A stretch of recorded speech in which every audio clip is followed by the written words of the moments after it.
Já, það verður að loka undirbúningur fyrir leikinn af þessum tveimur í undankeppni Eurobasket. Hvernig svona hópurinn að koma saman? Bara mjög vel, það bara góð stemming og menn gíraðir fyrir verkefnið.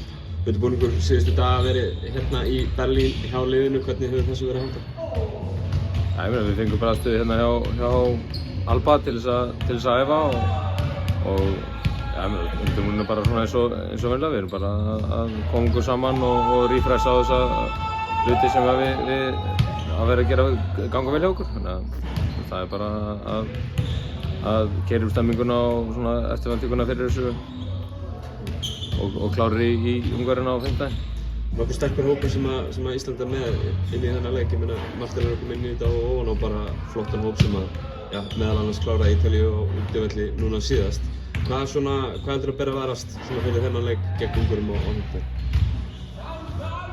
Við þurfum bara að halda orkustiginu svona háu eins og við gerðum á Ítalíu úti. Varnarleikurinn var frábær þar og það er hluti til þess að byggja á fyrir þennan leik og þurfum að ná því upp.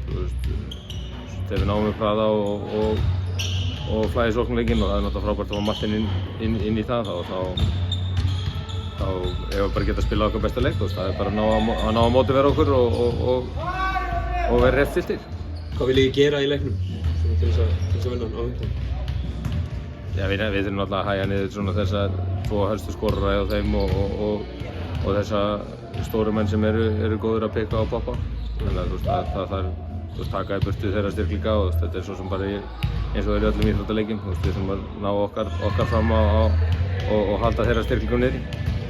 Svona alveg að lokum, nú ert þú með nokkuð svona óvænta tengingu við Ungverjaland. Er ekki Pólóttiræðinar eiga sumarleyfi svo saman?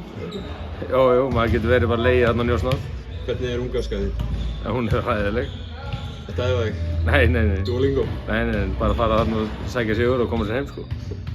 Kæra þakkir þér og gangi ykkur vel. Sömuleiðis.